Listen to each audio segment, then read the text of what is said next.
Dando sequência ao evento, convidamos o professor Dr. Clemerson Merlin Cleve para proferir a palestra de abertura do semestre letivo com o tema Ensino Superior e Profissão no Brasil no século XXI.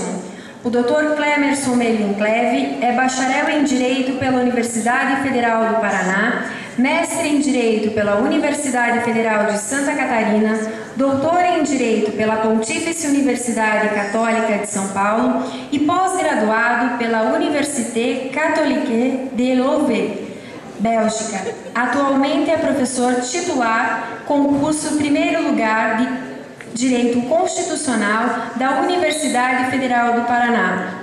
Graduação, mestrado e doutorado. É professor titular de Direito Constitucional no curso de mestrado das Faculdades Integradas do Brasil, Unibrasil. Membro da Comissão Permanente de Direito Constitucional do Instituto dos Advogados do Brasil. Membro de diversos conselhos editoriais e publicações nas áreas do direito constitucional, advogado em Curitiba na área de direito público, ex-procurador da República, concurso em primeiro lugar, e ex-procurador do Estado, concurso primeiro lugar. Ele é autor de livros e artigos sobre temas relacionados à Constituição. Dr. Clemerson, com o senhor a palavra. Prezadas senhoras, prezadas estudantes, prezados senhores, prezados estudantes, autoridades presentes, eu me reporto a todas as autoridades que foram já nominadas pelo cerimonial desta noite.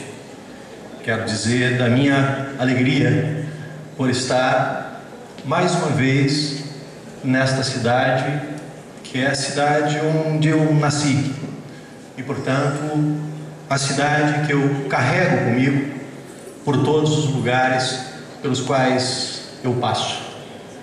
Disse alguém certa vez que nós viajamos e quando nós viajamos nós levamos quem nós somos. Eu sou um pitanguense onde quer que eu esteja e digo isso com muita alegria e com muito orgulho. É, portanto, caros estudantes, com grande emoção que eu retorno à cidade de Pitanga. E retorno para promover esta saudação inaugural do ano letivo de 2011 nas faculdades do Centro do Paraná, a nossa querida UCP. Eu saí dessa cidade ainda na infância, talvez com 7 anos de idade. Eu guardo daqui as melhores recordações. Disse um filósofo certa vez que nós vamos aumentando a nossa idade, mas no fundo nós continuamos a ser aqueles que nós fomos um dia na nossa infância. Mudam o modo como nós buscamos realizar os sonhos, mas os sonhos são aqueles mesmos. Eu mantenho aqui amigos, e são muitos amigos, que eu nunca perdi, mesmo depois de ter saído daqui há mais de 40 anos. Eu tenho aqui parentes que são muito caros para mim e sempre foram, alguns já não estão mais entre nós. Eu quero muito bem essa cidade. Eu quero muito bem esta região central do estado do Paraná. Se todos nós temos um lugar, eu posso dizer que este é o meu lugar, ainda que não seja um lugar físico para mim, que estou longe, mas é um lugar espiritual. Eu sempre estou aqui. Muito do que sou, eu devo a esta terra. Fui feliz, extremamente feliz, andando solto, correndo pelas ruas de Pitanga.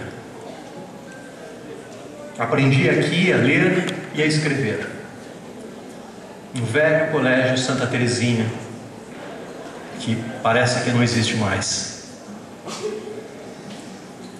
Talvez aqui eu tenha começado a formar o meu caráter. Talvez aqui eu tenha começado a esboçar, com as experiências que eu tive, a minha personalidade. Aqui, portanto, eu construí os sonhos que comandaram os caminhos que eu fui trilhando em toda a minha vida. Portanto, essa saudação é uma saudação que certamente terá um final feliz, mas permitam-me, no primeiro capítulo, que seja um capítulo de homenagem à saudade. O lugar onde nós passamos a infância é um lugar especial, sempre é um lugar especial, é um lugar mágico. E como era bonita Pitanga naquele tempo. Não que tenha deixado de ser, continua sendo e sempre será. Nossa cidade era cercada por pinheirais por todos os lados. As casas coloridas de madeira eram casas que ainda são guardadas na minha memória. Me lembro bem, portanto, dos domingos na chácara do Zadur, dos cafés na casa do Petrechen, está aqui o seu Dico. Eu me lembro bem do sorvete do seu Gloucester. Eu me lembro bem dos Wolf e de tantos outros que foram tão importantes para mim. Eu me lembro dos jogos de futebol, eu me lembro das festas de igreja, do churrasco na igreja ucraniana. Eu me lembro do meu tio Daniel e do meu tio Lolo, que gostavam de esporte, um de maneira autêntica, outro, quem sabe, porque assim era uma boa maneira de fazer amigos. E por isso que, em função desta raiz, desta origem, eu me apaixonei imediatamente quando um grupo de amigos, pensando junto, imaginaram que o centro do Paraná era um bom lugar para fundar uma instituição de ensino superior.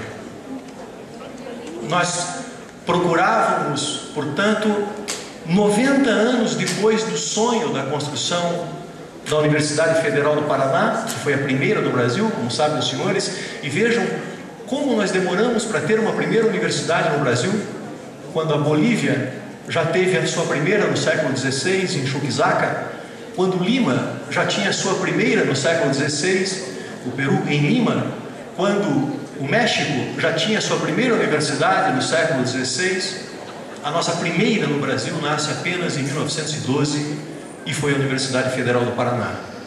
O Paraná havia se emancipado na década, portanto, de 50 do século XIX, mas os nossos quadros, as nossas mentes, os homens que haveriam de construir o Paraná, esse novo estado que nasceu juntamente com o Amazonas, continuavam sendo formados, não mais em Coimbra, como durante o Império, mas continuavam a ser formados nas faculdades de São Paulo e do Rio de Janeiro. E, portanto, nós não tínhamos ainda entre nós, no estado do Paraná, paranaenses que pudessem construir o pensamento necessário para fazer do Paraná um estado importante na federação. Em 1912, portanto, nós tivemos um grupo de intelectuais em Curitiba que entenderam que o Paraná poderia se apresentar não mais como um estado periférico. O estado do Paraná era um dos mais periféricos, não do ponto de vista geográfico, mas do ponto de vista econômico, no início do século XX. Para fazer do Paraná um dos estados centrais da Federação Brasileira. E, portanto, Vitor Ferreira do Amaral, Nilo Cairo, depois a esse grupo se somou De Plácido Silva como o primeiro secretário da Universidade Federal do Paraná. Esse grupo forma essa universidade que seria responsável pela formação de quadros, de profissionais, de intelectuais capazes de pensar o futuro do Paraná e conduzir o Paraná a uma posição de centralidade na Federação Brasileira.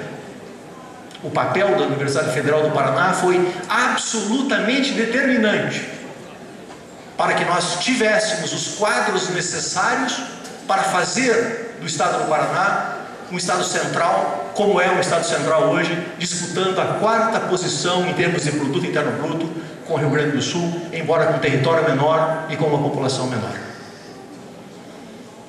Pois nós, compondo esse grupo, estão aí, são os mantenedores que os senhores conhecem.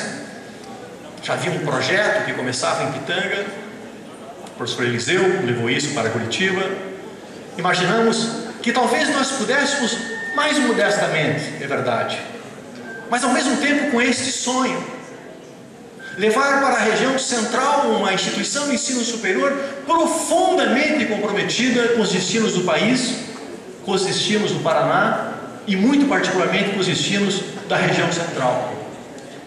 Imaginávamos que nesse lugar nós poderíamos galvanizar uma energia intelectual capaz de permitir o ressurgimento desta região, transformando esta região não por meio simplesmente da economia, mas da economia em função de mentalidades intelectualizadas e preparadas, transformar essa região, que é uma região periférica do ponto de vista econômico no Paraná, embora seja a região central do ponto de vista físico, geográfico, transformar essa região numa região também importante para o Paraná e para os paranaenses.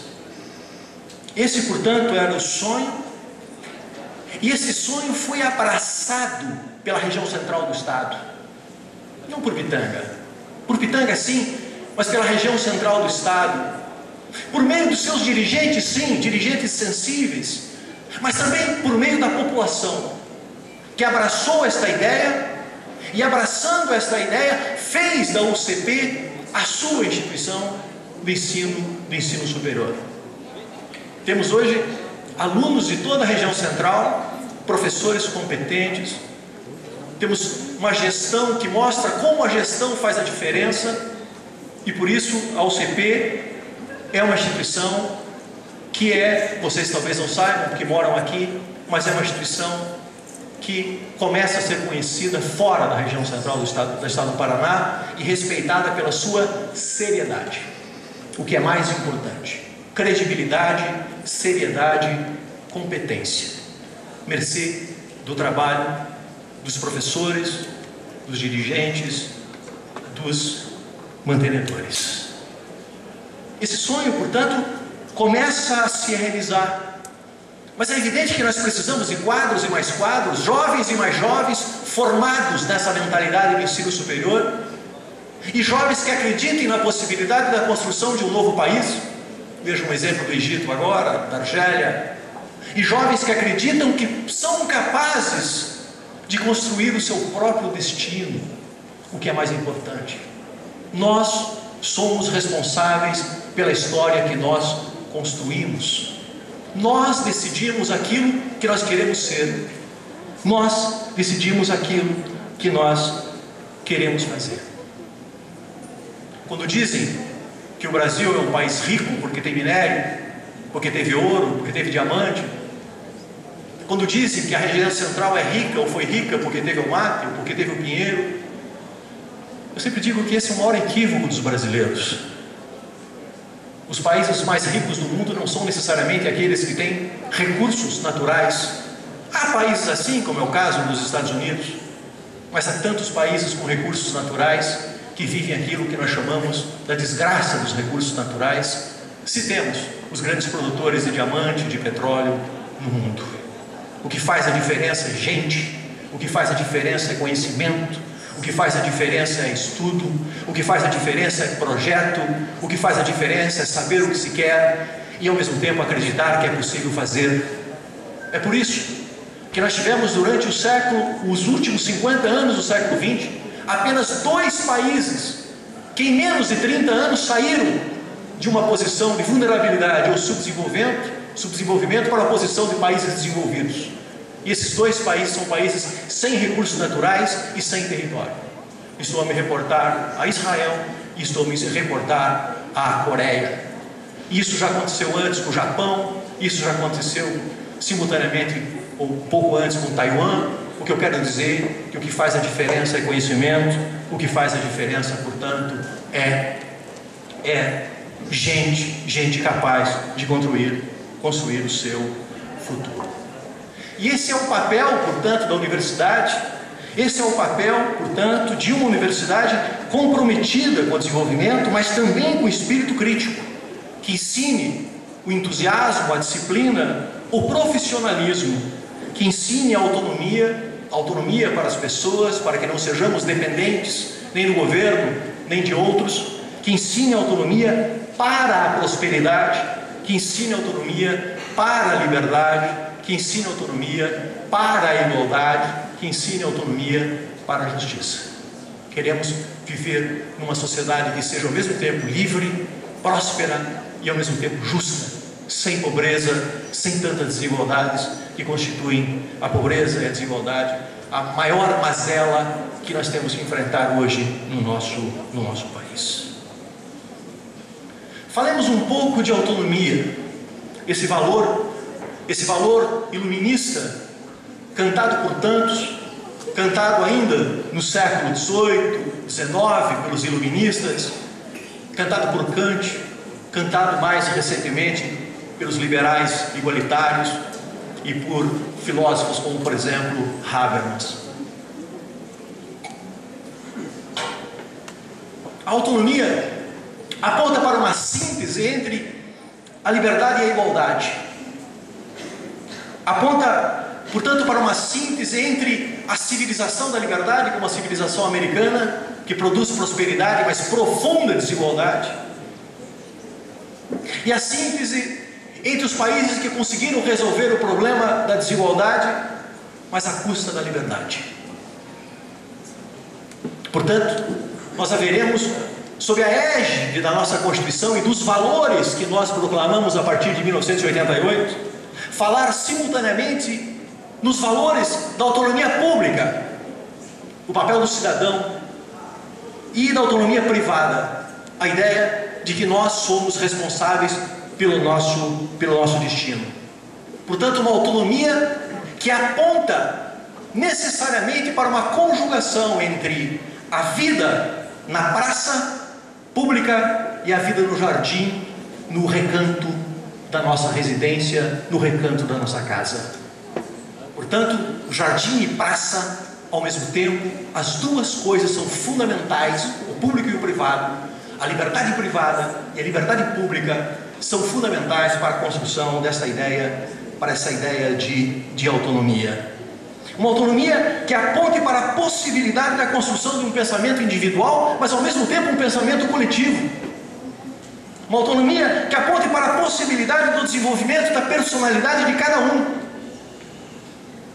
das potencialidades individuais, que aponte para a possibilidade do estudo para a prosperidade e do estudo para a participação política também. Para a participação política também. E nós falamos, portanto, da praça e do jardim, porque o lugar da universidade é o lugar da formação profissional. Nós formamos aqui administradores, advogados, professores da área de educação física, formamos, portanto, professores da área de letras, formamos, portanto, pessoas capazes de desenvolver trabalhos profissionais com capacidade, com determinação, com iniciativa, com responsabilidade, capazes de atuar com credibilidade, o que é fundamental.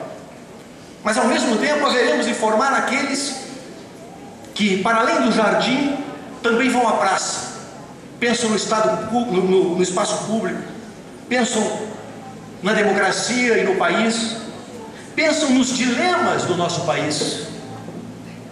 Um país que tão rico, dizemos nós, tem mais de 10% de analfabetos, e 60%, o número é esse mesmo, não estranho, 60% de analfabetos funcionais, pessoas que conseguem ler, mas não conseguem reproduzir o que falam. Portanto, o Brasil muda, é uma mudança dolorida, é uma mudança silenciosa.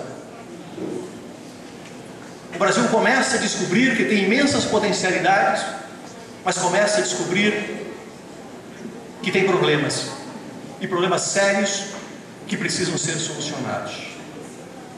Os senhores, jovens estudantes que estão aqui na UCP, são a nata da nata da nata da sociedade brasileira.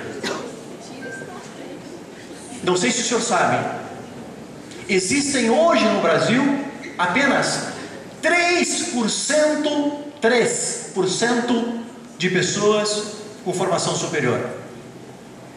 Eu disse 3%. De cada 100 brasileiros, apenas 3 concluíram o ensino superior. O Brasil está atrás da Bolívia, do Paraguai, do Chile, da Argentina, da Colômbia, do México. E nem se pode falar, nem se pode comparar o Brasil com os países europeus e com os Estados Unidos. Nesse momento, com o esforço todo que tem sido para descentralizar o ensino superior e melhorar a sua qualidade, com os indicadores ENAD, e parabéns para vocês, temos conceito 3 em Pitanga, parabéns senhores professores, parabéns senhores dirigentes. Nesse momento o Brasil tem 13% dos seus jovens entre 17 e 24 anos na universidade. Eu não disse 13% da população, eu disse 13% dos jovens entre 17 e 24 anos. Os Estados Unidos têm 80%. A Europa tem entre 45% e 60%. A Argentina, o Chile e o Uruguai têm 40%. O Paraguai, nosso vizinho, tem 20%. E o Brasil tem 13%. Ao mesmo tempo, de cada 100 crianças que começam o ensino, começam a estudar no Brasil, lá no início do ensino básico, ensino infantil, depois do ensino básico, das 100 crianças, apenas 38 ingressam na universidade. Não, eu já disse que são 13. Apenas 38 concluem o ensino médio. Só 38 concluem o ensino médio. E o mais terrível é que numa recente pesquisa com os jovens das classes emergentes, das classes D e C, que começam a emergir, apenas 28% deles disseram que queriam fazer o ensino superior. Portanto, nós precisamos no Brasil de uma revolução cultural. Uma revolução cultural. E essa revolução cultural começa onde? Começa onde em todos os lugares do mundo essa revolução começou: na escola, na universidade, mudando a mentalidade, mudando o modo de perceber como o mundo se dá e como o mundo opera. Por razões egoísticas, porque nós queremos ser bons profissionais, e por razões solidárias, porque nós queremos ter o orgulho de fazer deste país um grande país. Não que não tenhamos orgulho do nosso país, não que não tenhamos, e temos muito. Nosso país tem uma história linda de conquistas e vitórias, mas essa chaga da desigualdade, essa chaga da miséria e da pobreza precisa ser resolvida. O lugar do país é um lugar diferente, não é um lugar periférico, é um lugar, portanto, de centralidade. Haveremos de mudar, e aqui na região central faremos isso no Unicentro, faremos isso aqui na UCP. E por isso eu posso, a partir do lugar que eu ocupo hoje, em função das profissões que eu exerço, trazer para os jovens algumas ideias que certamente correspondem àquilo que eles pensam. Eu apenas reproduzo aquilo que está no pensamento dos jovens universitários, dos senhores que estão aqui, que compõem, como eu disse, a nata da nata da nata da sociedade brasileira. A primeira ideia é que envolve uma afirmação que soa evidente. Devemos estudar sempre. A faculdade hoje é um caminho importantíssimo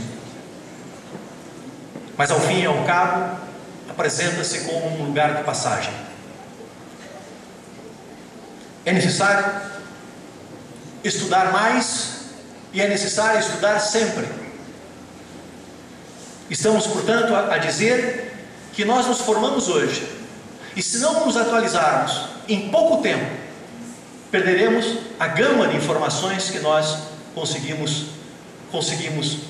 organizar mentalmente. Não perdemos a formação, evidentemente, mas perdemos a informação que precisa ser transformada em conhecimento, e portanto precisamos estar a todo tempo estudando via internet, nos atualizando, lendo jornais, em síntese, bons livros, a literatura que faz sentido. É preciso, portanto, estudar mais, estudar sempre, ler mais. Mesmo a fraqueza das bibliotecas hoje, nós fazemos um esforço enorme da UCP, nós temos hoje a maior biblioteca de toda a região central do estado do Paraná, e isso em 8 anos. Acabamos de completar 8 anos. Portanto, a nossa biblioteca vai crescendo de maneira exponencial, mas nós temos hoje a internet, temos hoje conexão com o mundo, temos hoje bibliotecas digitais, e através da internet nós podemos ter acesso à melhor literatura mundial, não importa onde nós estejamos. É preciso, portanto, que nós saibamos traçar o nosso projeto existencial, traçar a nossa caminhada de destino, porque, como disse Sartre, nós estamos inexoravelmente condenados a ser livres. E porque somos livres, nós decidimos. E porque decidimos, a culpa não é do governo, nem dos nossos pais, nem dos nossos amigos. Nós fizemos, nós tomamos a decisão, nós verbalizamos, nós agimos. E, portanto, nós fomos livres e haveremos de sofrer as consequências em relação a isso. Somos nós que construímos a nossa história. A segunda afirmação, que também soa como uma evidência, e os senhores concordarão comigo, provavelmente já estão a pensar nisso antes de eu dizer. Essa segunda afirmação envolve as ideias de persistência e de determinação. Os vencedores são sempre persistentes. Acreditam com uma espécie de fé que o esforço compensa. Sabem que o campeonato não se ganha no jogo. Sabem que o campeonato é ganho antes dos jogos, com a preparação física, emocional, psicológica. Preparem-se, portanto, vocês com determinação e persistência, sem nunca perder a humildade. Os que saem dos exames imaginando que estava fácil, em geral não sabem o que responder. Só quem sabe, sabe que não sabe. E o quanto não sabe. E o quanto precisa aprender.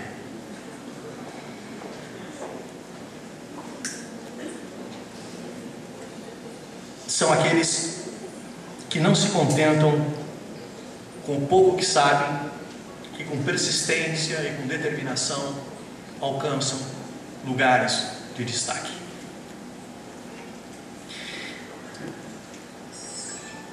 Hoje, o problema da falta de concentração nas pessoas envolve já um problema de saúde pública no Brasil. Nós temos hoje uma gama de jovens, de pessoas no Brasil, que não conseguem se concentrar, são incapazes de concentração. E por isso são incapazes de ler um texto até o fim. Não conseguem manter um mínimo de disciplina. E a verdade é que as profissões exigem um mínimo de disciplina. O que seria da contabilidade sem disciplina, não é mesmo? O que seria do direito sem disciplina? O que seria da medicina sem um mínimo de concentração e um mínimo de disciplina? Portanto, precisamos de persistência, de determinação e um esforço, que é um esforço de concentração. Mas não algo que seja ruim, Eu falo isso com graça, eu falo isso com leveza, eu falo isso porque isso não envolve uma disciplina no sentido militar, isso envolve uma disciplina que decorre de um gosto por fazer alguma coisa. E quando nós fazemos o que nós gostamos, nós fazemos bem. Havemos ainda que proclamar a necessidade no país de hoje, particularmente para os jovens, particularmente para a juventude, de uma ética, mas de uma ética que seja uma ética da responsabilidade.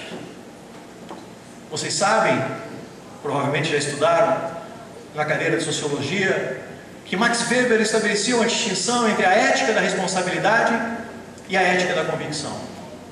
A ética da convicção é uma ética que orienta as nossas atitudes em função daquilo que nós acreditamos.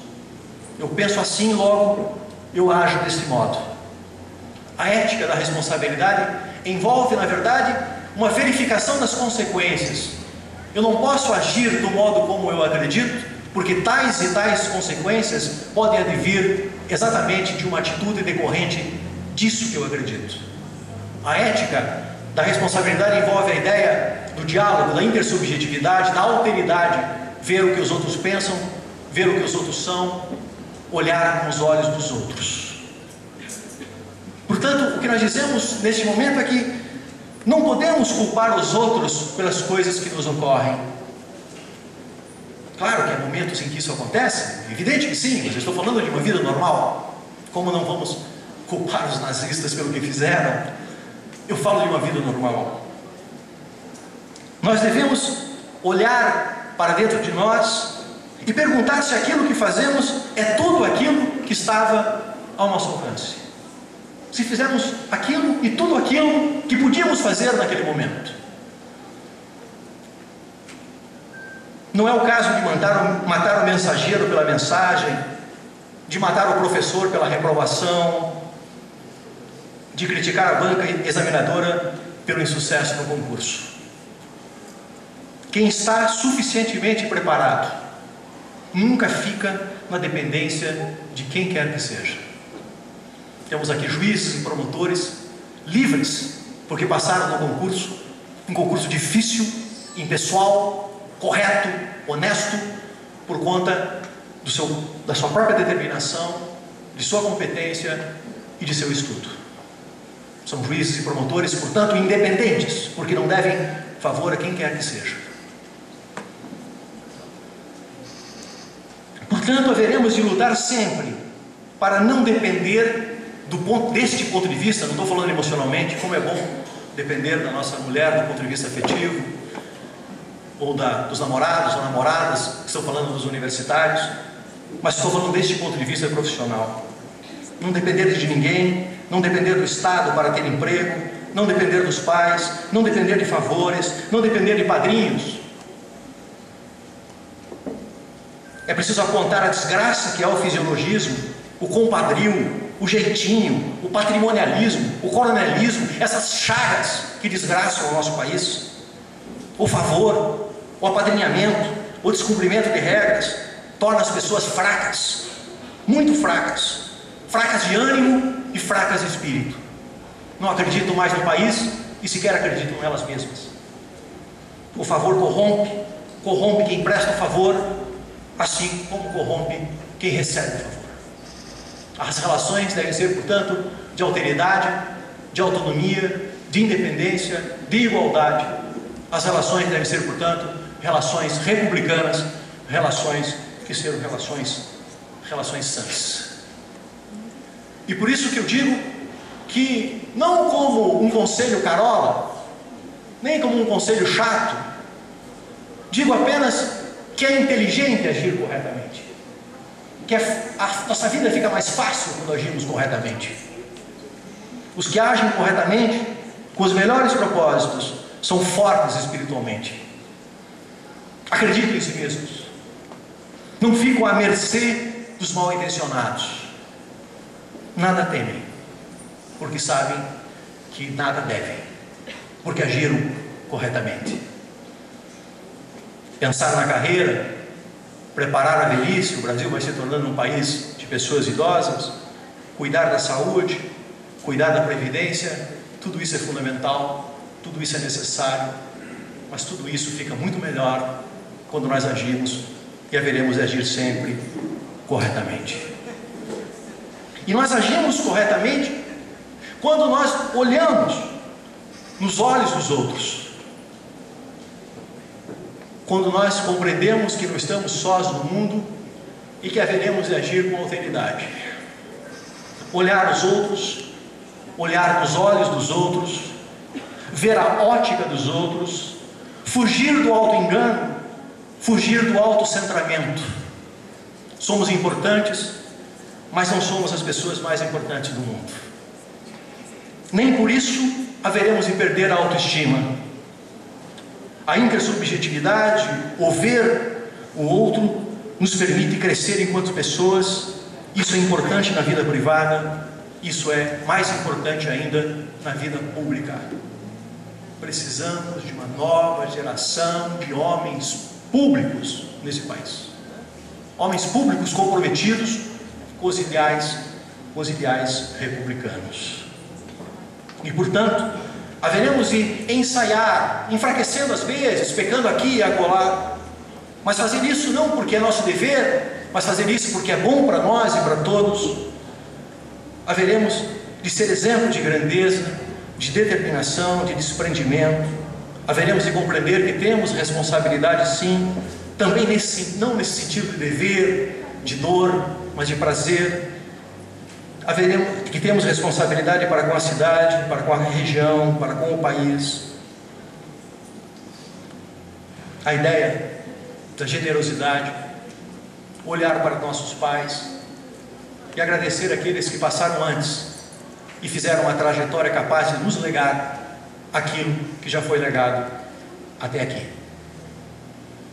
A importância desses pioneiros que construíram Pitanga, que forjaram a região central, esses jovens que vieram de todos os lugares do país, do Paraná, sonhando com a construção de uma nova urbe, de uma nova cidade, de novas cidades na região central.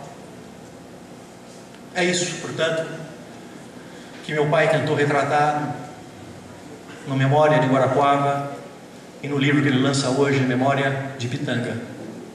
Haveremos de ser agradecidos àqueles que vieram antes, os pioneiros, que construíram com seu braço, com seu sonho, com a sua alegria, com o seu suor, aquilo que foi até aqui legado para nós. Quando eu olho para o seu Edson Huber, quando eu olho para o seu Dico, me desculpe, seu Dico, Reinaldo Petrache, eu olho história, eu olho o sonho daqueles jovens que chegaram a Pitanga e que nos legaram aquilo que nós temos hoje. Temos muito a fazer, mas haveremos de fazer a partir daquilo que nos foi generosamente legado. Não foi gasolina queimada, foram existências queimadas em virtude de um sonho, e esses exemplos são exemplos edificantes. Sejamos generosos. Não esqueçamos aqueles que vieram antes de nós. Nunca podemos esquecer. A história não começou aqui a partir de nós. Lula fez muita coisa boa, mas nisso estava errado. O país não começou com ele, o país começou antes dele. E por isso que nessa noite, a UCP que sabe reconhecer o débito que tem por aqueles que vieram antes, também haverá de prestar uma homenagem ao Jorge Nicolodi, que acreditou tanto nessa faculdade, fundador, diretor-geral, presidente, afundou essa estrada entre Guarapuava e Pitanga, vindo todos os dias, acreditando nos professores, nos talentos dessa região, acreditando nos jovens dessa região, um visionário que acreditava na possibilidade da construção de um mundo novo a partir dessa instituição, e por isso haveremos hoje de prestar essa homenagem a quem tanto merece. A ele, como representante de todos que estão construindo essa história, os primeiros alunos, os atuais alunos, os primeiros professores, os professores que estão aqui se doando, os dirigentes, todos, irmanados, em função inclusive de uma comunidade que acolheu a UCP de uma maneira generosa, e por isso eu falo de generosidade. Por fim, Vamos falar ainda de que nós temos um compromisso com a luta pela justiça. Justiça individual e justiça coletiva.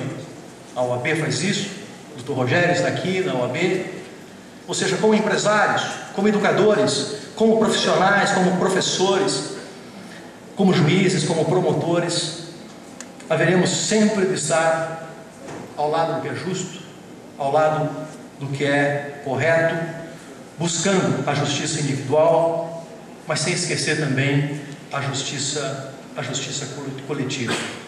E, portanto, imaginando que a justiça coletiva guarda conexão com a justiça individual, e por isso que nós não acreditamos nos projetos como o projeto de Chaves na Venezuela, respeito àqueles que pensam no sentido contrário. Eu acho que esse é o caminho errado, porque eu penso que a praça e o jardim devem estar abraçados.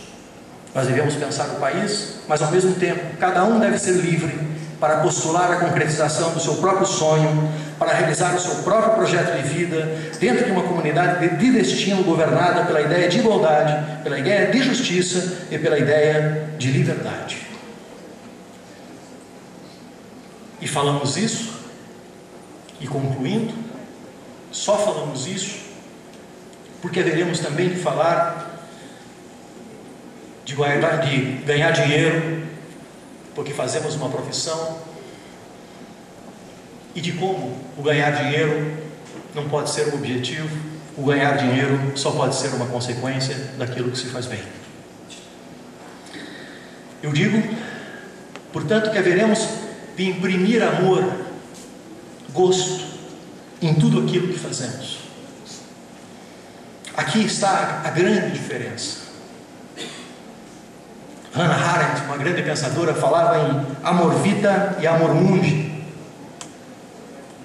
Temos que nos exercitar no amor. O apóstolo Paulo dizia que o amor não é um sentimento, é um processo que decorre de uma educação pessoal, é um compromisso, é um processo, é um caminho.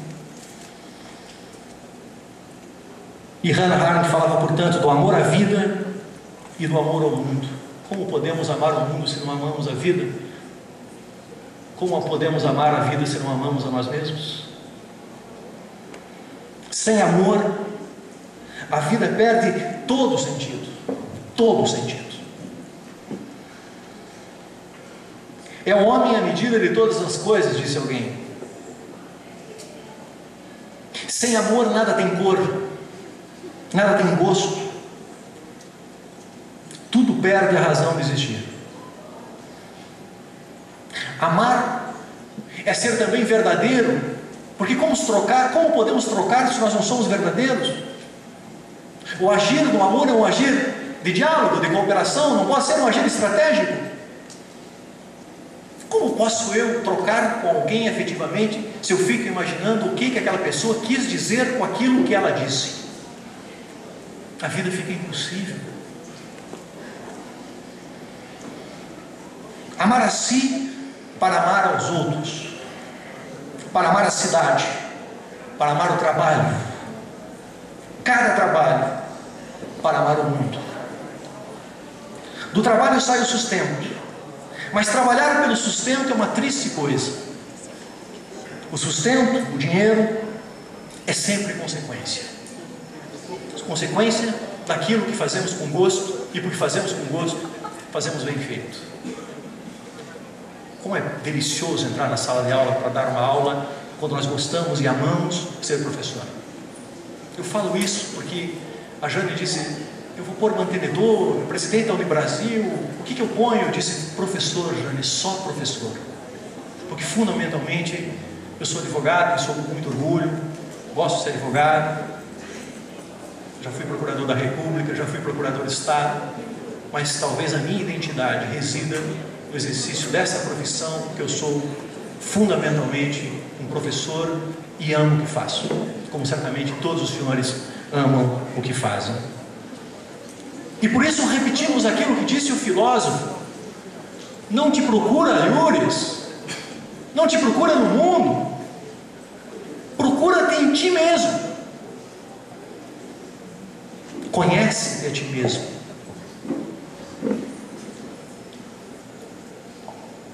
Ou seja,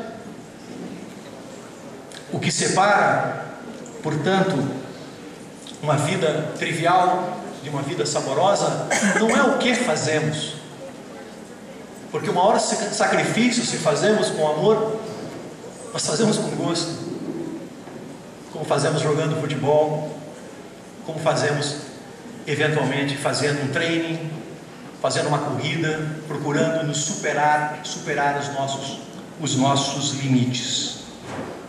A grande viagem, a nossa grande viagem é a construção do mundo, mas a construção do mundo não se realiza se nós não estivermos a construir todos os dias a nossa personalidade. Disse Goethe, a suprema aventura, o maior segredo é a personalidade, é você mesmo. Consulta o teu coração e o teu coração dirá como haverá você reagir. Queridos estudantes, queridas estudantes, temos aqui jovens que estão cientes de que haverão de construir o seu destino.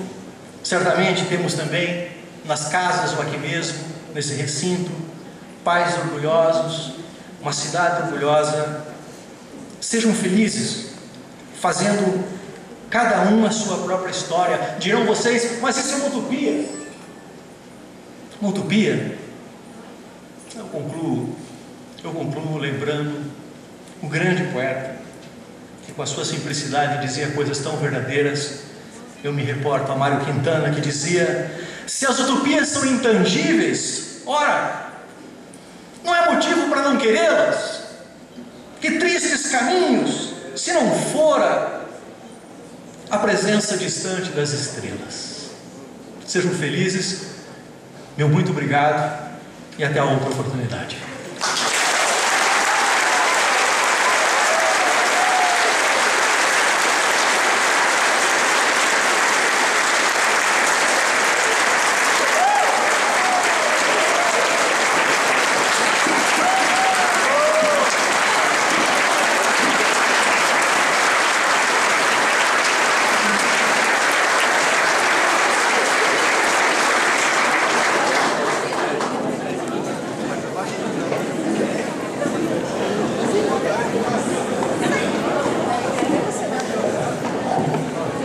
Em nome da Direção-Geral da Faculdade de Ensino Superior do Centro do Paraná, agradecemos ao professor Dr. Clemerson pela sua palestra.